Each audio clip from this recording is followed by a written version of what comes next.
Ah, Smash Brothers and tier lists. Can't have one without the other. They're like Metroid games and speedrunning, or Zelda games and scrutinizing the timeline. Even compared to other fighting games, something about Smash just makes its players want to rank everyone on the roster. But I'm not doing a regular competitive viability tier list, because I'm not good enough yet for people to care about my opinions on that. Instead, how about we judge how well each fighter on the roster is designed? I've seen so little detailed discussion about this topic, and it's surprising and low-key disappointing. So we're going to change that now. Let's look over every character in Smash history one game at a time and put them in tiers based on how well they've been crafted from a design standpoint. Actually, wait, let's throw a couple more in there too. Smash tier lists love getting super detailed. I'll be using a few criteria. How well Smash captures the character's identity, how well their abilities were adapted to the context of a platform fighter, and how the changes, or lack thereof, they've gone through have aged over time. And Smash 64's original 12 have been around a long time, with portrayals ranging from good to bad to complicated.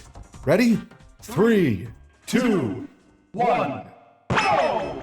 If you want a picture of how much Smash has changed, look no further. Originally built for his usual jack-of-all-trades shtick in Smash 64, Mario's playstyle has been iterated on since then, and now he's a short-ranged, rush-down brawler. But he's still designed with new players in mind, giving them an easy-to-understand playstyle and a bunch of different tools to try out and experiment with. Punches and kicks in varying styles, fast combo moves, slow but powerful finishers, a quick recovery move that's hard to contest, a simple projectile to help you get in, a reflector for countering opposing projectiles, if you time it right, and his mimetic forward air spike, which took until Smash 4 to be worth using. Mario's already known for being beginner-friendly in spin-offs, so newbies are already conditioned to pick him, and Smash takes advantage of it by having him be a testing ground for learning the ropes in the form of a fighter. I have seen some talk on how little Mario's moveset has changed since Brawl, and how the only stuff he picked up from Odyssey was some visual flair and one taunt, but honestly, overhauling too much could take away Mario's niche and purpose. I know fan-made movesets loaded with references are all the rage right now, but this one is simpler on purpose. Abandoning that just for the sake of paying lip service to certain games would be a mistake. Just like the mistake of not subscribing if you haven't already. I know it's easy to forget. Trust me, I've seen the numbers. Subscribing ensures you'll know when new videos are out and gives my content more attention. You scratch my back, I scratch yours. So Mario's held up pretty well, but not everyone's aged so gracefully. A lot of Smash 64 was about establishing archetypes. Since Donkey Kong was the only big guy of the original 12, he became the token heavy, with a moveset built mainly to fill that role. Most noticeable with his specials, which are his hand slap from DKC, and a big wind-up punch and sorta kinda lariat that the devs made up to fit the spot they had in mind. And while DK's playstyle has gone through some refining, his moves have hardly changed. He gained a side special in Melee, but it's another completely made-up move built more to be a super heavy thing than a DK thing. He got his roll attack finally in Smash 4, which helped, but the more time has passed and the more stuff the Big Ape has done in his games, the more shallow his depiction in Smash has felt. It's not a total lost cause. DK settled into a grappler playstyle with notably good mobility and a handful of surprisingly fast attacks in a way that does carry the spirit of how he moves and fights in his games, but the actual kit feels like an artifact of when Smash was still figuring out its identity. What I'm saying is, what he's got right now hasn't aged very well, and he could really use a retool next game to modernize his moveset while keeping his playstyle intact. I might or might not have a few ideas for that exact thing. But if you want a character who has changed, look no further. We've had 3 different Links across Smash history. And no, I don't mean them. We've had 3 different grown-up Links take the role in Smash, and each time the moveset's been altered a little to match. Most recently, the Hero of the Wild changed most of his specials to fit his tools from his game, and his general resourcefulness. He can pick up arrows that miss their targets for extra item setups, his boomerang is back to a regular one without the Gale Boomerang's janky wind box, and his remote bombs exchange a delayed setup tool for a source of stage control he can threaten to blow up almost any time he wants. And his lack of hookshot means he has a regular grab with faster frame data but less range and no offstage tether. These changes not only give Link extra flair from a very popular game, they help him stand out next to the 2 semi-clones he has running around. But like with Mario, there's been some talk that not enough Breath of the Wild specific stuff made it in. Why not more runes? Why not stasis for his grab? Again, sometimes it works best to show restraint, and not altered too much just for the sake of it if fewer but more pointed changes still do the trick. Refreshes the design in a way that feels truer to character without alienating their current player base. Though sometimes a moveset only feels off in hindsight. Since Smash 64 codified a whole new type of fighting game, it had to adapt all the classic archetypes to this new style. Some were harder to figure out than others. It took a while for zoner characters to find their footing in Smash, and figuring out exactly how to build them involved some growing pains. Which brings us to Samus. She's got a few projectiles to control space with or force opponents into doing what she wants, but compared to the projectile specialists we have nowadays, Samus has this weird hybrid design. With only 3 games of source material to work with, Sakurai and the Smash 64 devs made up a surprising amount of melee attacks and point-blank explosions for someone best known for running and gunning in her games. Later Smash titles even gave her a few strong up-close finishers and a capable combo game, which puts Samus in this weird spot where her fighting style has actually aged decently well, since few characters have come close to her weird half-zoner thing. But she's picked up so many new techniques in her games since that Smash is neglected, so now her moveset itself has aged about as well as other M has. What she needs is an update that overhauls her kit with her modern abilities in mind while keeping her playstyle intact, something I might or might not also have ideas for. Oh, and remember that bit about the Smash 64 devs improving. It'll get increasingly relevant as we go on. You know, it's funny. Most of Smash 64's movesets showed a lot of restraint, but Yoshi's actually feels pretty modern. He has character-specific traits designed to feel truer to his games, with floaty and freeform movement, an unconventional double jump based on his signature flutter jump, a unique grab animation where he eats his opponent and spits them out for his throws. It's like something you'd find on a Brawl or Smash 4 newcomer, but it's been here all along. Better yet, these attempts to capture the feeling of playing Yoshi's games, they work. Like with Mario, he's very beginner-friendly and in a different way than the plumber himself is. Just like in most Mario spin-offs, his greatest asset is his speed, including fast attacks and nowadays the best air mobility out of anyone. The one thing that feels off is how his specials are set up. Since side specials weren't a thing in Smash 64, Yoshi's egg toss is mapped to his up special as this weird projectile attack that also functions as a sorta kinda recovery move from Brawl onward. Part of me thinks it'd work better if they moved it to his side special, ditching the egg roll move Melee made up that's never been any good, gave him a new up special, and toned down his flutter jump since it wouldn't be as crucial for recovering anymore, and since it doesn't go as high in his games. Yoshi's still very well designed as is, he's just got that early installment weirdness holding him back. Sakurai has a concept he calls Kirbyism, this idea of designing a game to be accessible and easy to pick up, but offer extra depth for those who search for it. Kirby in Smash pulls off half of that. He is easy to pick up, and again, in a different way from Mario and Yoshi. His very good recovery is a safety net for new folks learning how to play off stage, and being able to copy everyone else's neutral specials lets newbies experiment with them as well. But how has the rest of Kirby's moveset held up? I've seen revamped concepts that have him quick change to different abilities from his games, and the finished product is always a cluttered mess. This is a design for a character from a fighting game, not a list of callbacks to stuff he's been in. Not everyone has to go full Mega Man, and while some moves could use touch-ups, a lot of his current kit is fine, and partially based on his fighter ability anyway. Kirby's actual problem is more statistical, and actually not weight-related. With merely average ground mobility, that used to be worse, increasingly short range in the latest games, terrible airspeed, which is true to his games so you can't change that much, and no good approach tools unless he copies someone, which he has to get in to do, the puffball has been mediocre at best for a while now because he's so prone to getting walled out. Hard to be appreciated with an Achilles heel like that dragging you down. If there was some way to help that with some targeted buffs and update a few moves elsewhere without going overboard,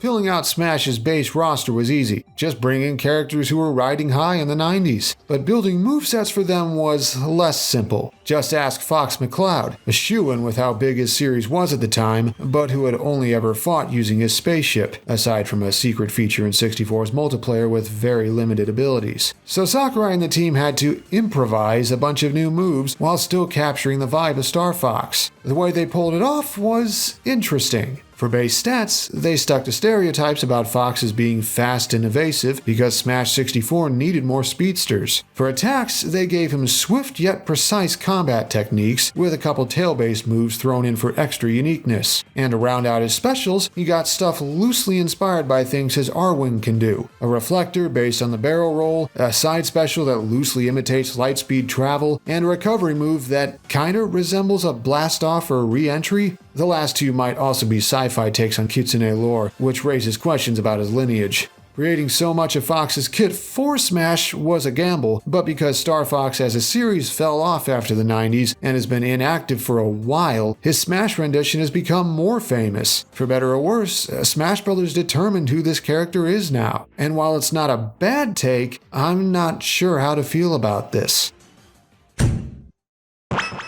I swear, some of these early movesets are a perfectionist's nightmare. Most Pokemon nowadays have extensive lists of moves to pull from, but that wasn't the case in Gen 1. To get Pikachu working, they had to improvise here too, and not just with A-attacks. They pulled Thunder Jolt from the trading card game to get a neutral special that fit the archetype they had in mind. But overall, they thought it through fairly well. The moveset is built around the species' lean towards speed, far as you can get with a base stat total of only 320, emphasizing hit-and-run tactics to find openings and string normally weak hits for big combos. Throw in a few lightning-based attacks to prove this is no mere rodent, and you have a design crafted well enough that all they've had to update over time is a few attack animations to make them look more electrical or playful. That said, we've seen a lot of new moves added to the Pokemon games since Gen 1, including many the Pikachu line picked up, and Smash hasn't tapped into them at all beyond an old Final Smash. We don't need to load the moveset with references, but would it help to, reskin the side special to Volt Tackle and make the Final Smash something new, to replace the Gen 1 TM exclusive Skull Bash with something more character specific? Or turn the up smash into Iron Tail like Ash's Pikachu has, to better justify it hitting so hard while keeping the same base animation?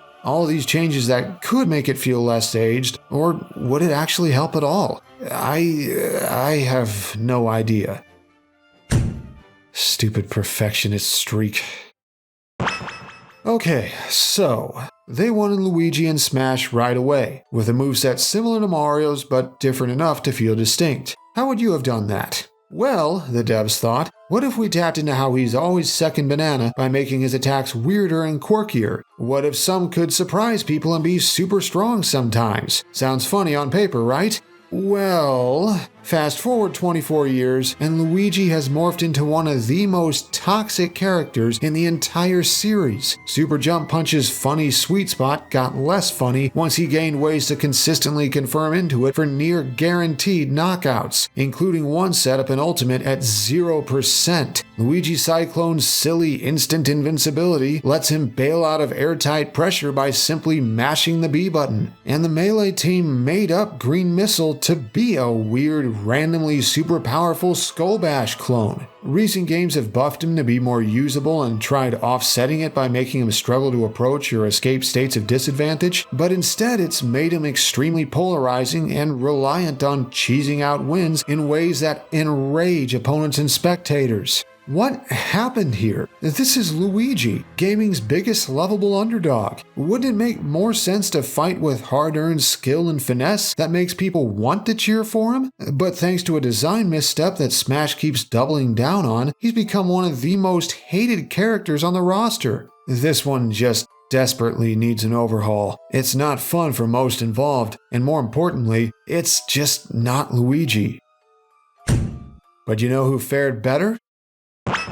Sakurai wanted a couple surprise picks to round out Smash 64, and for one, he turned to a niche SNES RPG set in modern times. But you'd hardly know Ness was a deep cut originally with how iconic he is to Smash nowadays. and a big part of it is because of how they designed him from the start. Like with Yoshi, it's surprisingly intricate for one of Smash's early fighters. Heavily inspired by his abilities from his game, Ness uses psychic powers to attack and enhance his physical strikes. His Smash attacks all pull from weapons he can use in Earthbound, and his up special even has a gimmick unique to characters from his series. They did take some creative liberties for his specials, since he can't actually learn PK Fire, Thunder, or Magnet in Earthbound, but this is one case where a stretch like this actually benefited the moveset. That, and you could handwave it by saying Paula taught him to do them sometime after the events of the game. Honestly, I don't have any serious critiques with this one. While a lot of older Smash movesets have shown their age, Ness still holds up really well. The few changes they've made to his kit between games, like Ultimate swapping his up air from a headbutt to trailing psychic energy with his finger above him, have worked even better thematically. Seriously, I'm surprised how well this one still works. So how about 64's other surprise fighter? Funny how Smash 64 brought in two 90s sci-fi characters most famous for piloting a vehicle in their games. Since Captain Falcon never fights on foot in F-Zero, adapting this pro racer and bounty hunter to a platform fighter took even more improvising. Unable to rely on source material alone, Sakurai pulled from some unlikely places. Combining tropes from popular anime and superhero comics, and not the super edgy 90s comics, formed the good captain into a larger-than-life figure boasting powers beyond that of any mere man. With superhuman speed and fiery attacks inspired by his animal namesake, and possibly some assets from the Dragon King the Fighting Game prototype that eventually became Smash Bros., he was sure to win over a crowd that mostly wouldn't have any idea who he was supposed to be. 'Twas a risk, but it paid off so well that Captain Falcon is still considered iconic even though his series hasn't done anything for almost 20 years. I'm conflicted. On one hand, Sakurai kinda ignored how Falcon in the games and lore is this stoic, unflappable paragon.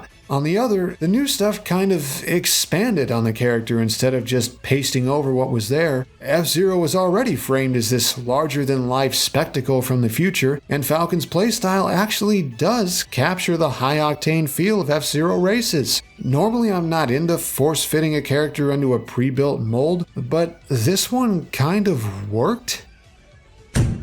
And last but not least, sometimes all it takes is being in the right place at the right time. Sakurai needed one more character to pad out Smash 64's roster, and Jigglypuff had a prominent spot in the Pokemon anime right then and happened to be buildable using Kirby as a base. Always on the cusp of getting cut, Puff has always found a way to stick around due to being so easy to recreate. Have I mentioned Smash 64 loved its archetypes yet? Jigglypuff was the token looks like a joke character but can actually be surprisingly competent. While most of her normals borrowed from Kirby originally, they diverged more from Melee onward. Puff's specials use early-gen Pokemon moves in unusual ways. Pound went from a weak basic attack to a long-lasting shield pressure, Sing puts people to sleep in place of having a recovery move, and somehow Rest does that. It's this weird moveset with very clear weak points but high potential for surprise kills with edge guards, Sing reads, confirms into Rest that change each game. Do underdogs always fight using cheese tactics in Japanese culture or something? While I see the appeal, there's a problem. That thing about Pikachu having an increasingly dated moveset, it's even more pronounced here. The Jigglypuff line's repertoire has expanded a lot, including several more sound moves, and it's even picked up a whole new type that Smash has done nothing with. If this character sticks around next game, I hope we see some updates. Maybe swapping rollout for something sound-based, or adding hyper voice as a powerful but very slow up smash, or you get the idea.